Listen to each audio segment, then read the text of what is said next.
Satan a de l'ambition, de l'ingéniosité, et dans ses bagages, le mensonge, la fourberie. Il sera prêt à faire des efforts de toutes sortes pour saper une relation et séparer deux enfants de Dieu. Pensez-vous qu'il se soucie de provoquer des divisions pour le seul plaisir de l'opération? Lorsqu'il en est venu à bout, le croyez-vous satisfait simplement parce que la chose est faite? Non, ce n'est pas du tout là son but. En provoquant une rupture entre deux enfants de Dieu, il voit beaucoup plus grand. Il voit l'autorité souveraine de Jésus-Christ mise en échec.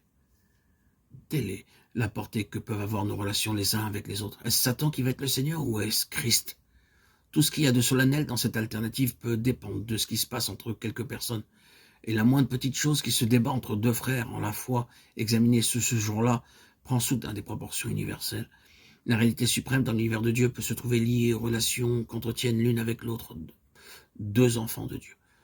Et ce qui est vrai dans un exemple comme celui-là est vrai aussi dans une quantité d'autres questions qui en elles-mêmes ne méritent même pas qu'on y prenne garde, tant elles paraissent anodines. Il y a des choses qui semblent si mesquines, si insignifiantes, c'est tout juste si on ne rougit pas d'en parler, tant elles sont stupides, et cependant, Satan est loin de s'en désintéresser, elles ne passent pas inaperçues pour lui. Mais pensez-vous qu'il soit mesquin ou petit dans ce sens-là, ne trouvant son plaisir qu'à jouer de vilains tours à Pierre, Jacques ou Jean? Oh non, non, soyez tranquille, il est plus avisé que cela. C'est son royaume en réalité qui est en jeu. Et derrière toutes ces petites choses si absurdes, si ridicules, se dissimule cet enjeu suprême qu'est la souveraineté de Jésus-Christ sur le terrain pratique. Ainsi, dans toutes ces questions, la croix doit avoir sa place, et surtout une place en profondeur dans nos relations, dans les deux ou trois qui se réunissent, dans les petits groupes partout où la croix doit être là, de peur que Satan, trouvant un accès, ne réussisse à prendre pied à l'intérieur de la place pour détruire cette expression visible de la Seigneurie de Jésus-Christ.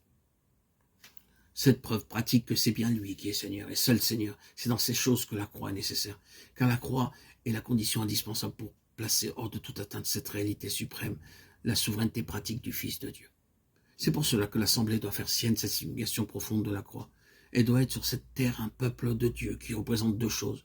D'une part, le renversement complet de cette puissance que Satan déploie pour diviser ce qui est un, pour détruire la communion, la vie de relation et de collaboration. Et d'autre part, elle doit être la démonstration pratique de l'autorité souveraine que Jésus-Christ détient comme tête suprême et seul Seigneur. Tel est le rôle de l'Assemblée.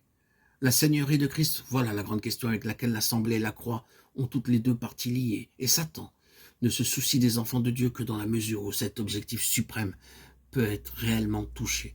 Il veut prendre place dans la vie des enfants, des croyants, pour s'y installer.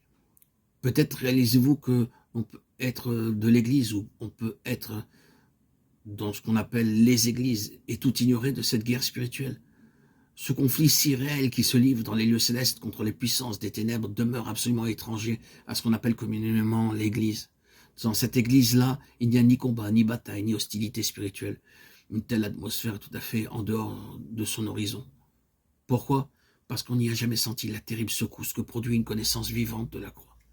La croix, pour eux, est un récit, une histoire, une doctrine, un credo, alors qu'elle devrait être une puissante réalité forgée sur l'enclume de l'expérience la plus vive et la plus concrète.